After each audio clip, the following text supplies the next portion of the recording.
Salve, salve, turma. Aqui quem está falando é o professor Carlos Henrique. Na nossa aula de hoje nós vamos dar continuidade à unidade 2, que tem como título As Grandes Paisagens Naturais da Terra. Aula essa que nós abordaremos os domínios morfoclimáticos do Brasil, de acordo com a classificação do professor Aziz Absaber, e a vegetação no mundo. Esses serão os pontos a serem destacados na nossa aula de hoje.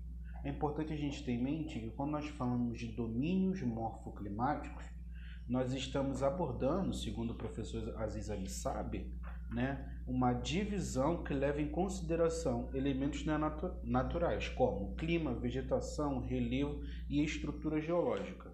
Então, de acordo com o professor Aziz Absaber, ele vai classificar uma determinada parcela, de acordo com essas características: clima, vegetação, relevo e estrutura geológica, Então, uma vez que esses elementos citados, eles nunca se apresentam separados, pois a dinâmica de um depende do outro. Então, de acordo com o professor, o Brasil ele possui 6 domínios morfoclimáticos: Amazônia, mares de morros, mata geral araucária, cerrado, caatinga e pradarias. Esses são os 6 domínios morfologia e climático, É óbvio, que entre os diferentes tipos de domínio existe também a chamada áreas de transição, como a mata dos cocais. É um exemplo muito claro de uma mata de transição entre o domínio entre a caatinga, e o domínio morfoclimático amazônico. Então, quando a gente vai abordar o domínio morfoclimático Amazônia, a gente tem que ter em mente que é uma floresta, heterogênea, isso significa dizer com enorme biodiversidade, e latifoliada. Lembrem, latifoliada, folhas largas, Isso significa dizer que a vegetação ela recebe maior radiação solar e possibilita maior evapotranspiração.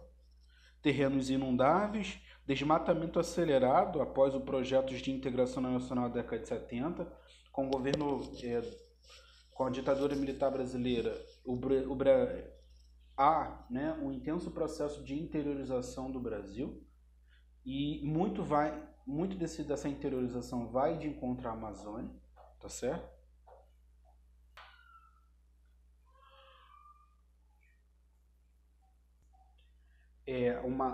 Uma vegetação acicolifolhada, ou seja, em forma de agulha, como pinheiro, como abreto, etc. A vegetação ela se desenvolve, no caso, nas áreas polares, para não acumular neve, Então, a mata de araucárias, ela tem essa característica, A vegetação ela tem essa característica. Ela é acicolifolhada, planaltos, chapadas e formas de relevo escarpados, solos férteis, chuvas bem distribuídas e altitude entre 850 a 1.300 metros. É evidente que esse tipo de vegetação, por exemplo, um parque nacional, essa imagem, ela expressa isso. No Brasil a gente não tem como nas áreas polares, é evidente, mas há esse tipo de vegetação, ok?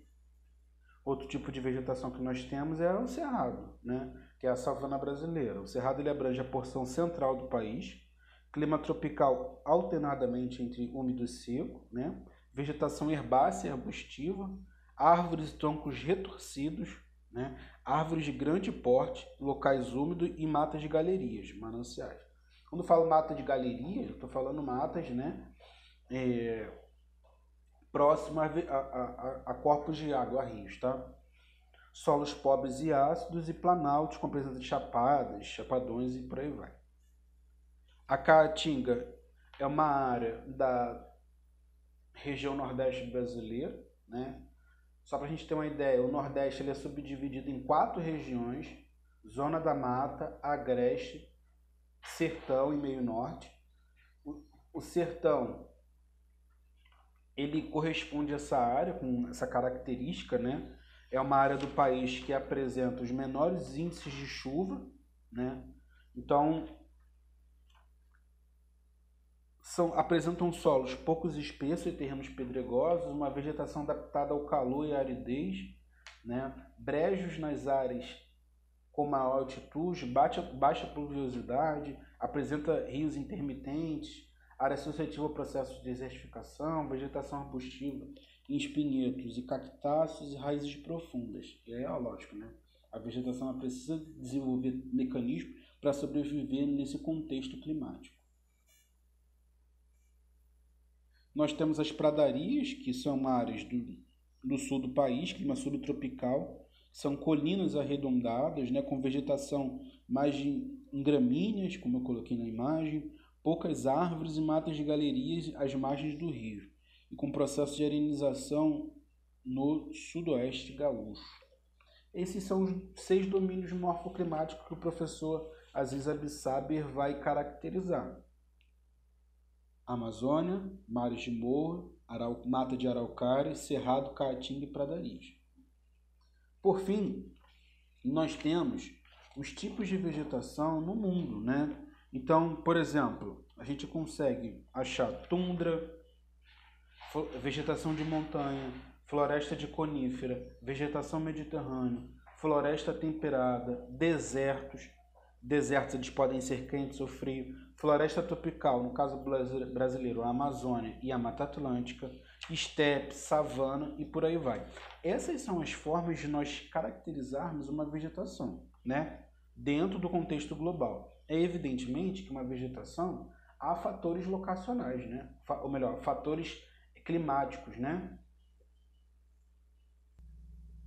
Então, os fatores climáticos como a latitude, a altitude, a maritimidade, a continentalidade, né, as correntes marítimas, esses elementos, as massas de ar, a vegetação e os relevos, eles são capazes de mudar as características do clima, né? Eles são capazes de influenciar os elementos climáticos, como temperatura, pressão atmosférica, etc.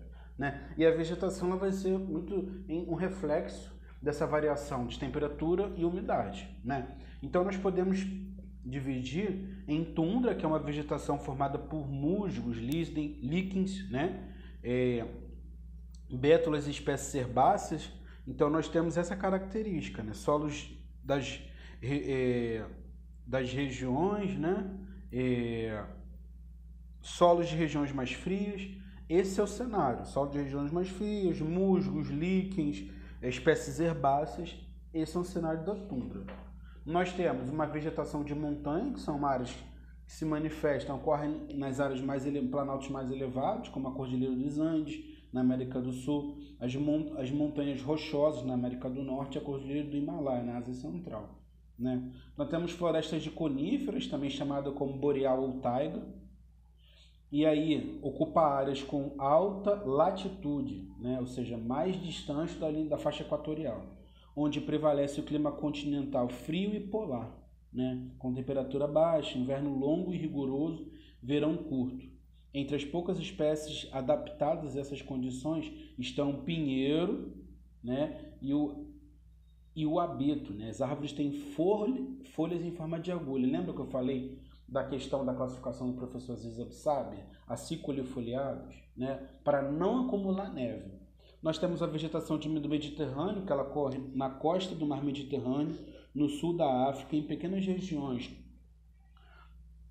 no oeste da América do Norte, na América do Sul, do clima semelhante. A vegetação típica é o maqui, né, formando as árvores pequenas, moitas e arbustos. Nós temos floresta temperada, encontra-se em latitudes médias, sobretudo no hemisfério norte.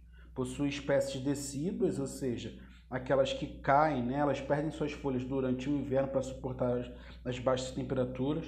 É uma floresta com árvores espaçadas, né, solo recoberto por gramíneas.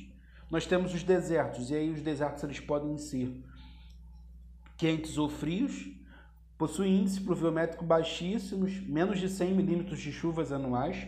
Isso significa dizer que são hiperáridos, né, até 100 milímetros hiperáridos, áridos até 250, semiáridos de 250 a 500 milímetros. Então, são hiperáridos, tá certo?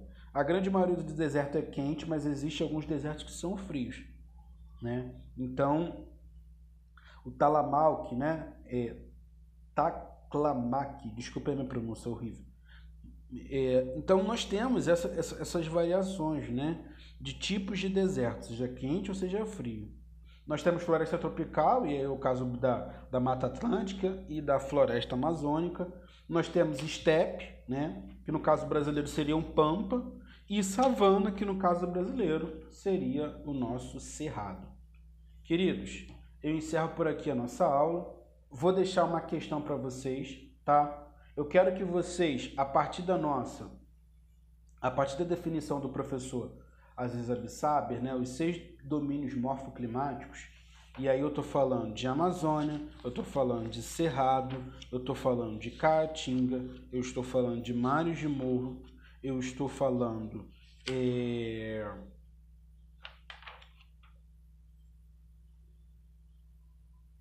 pradarias, eu estou falando...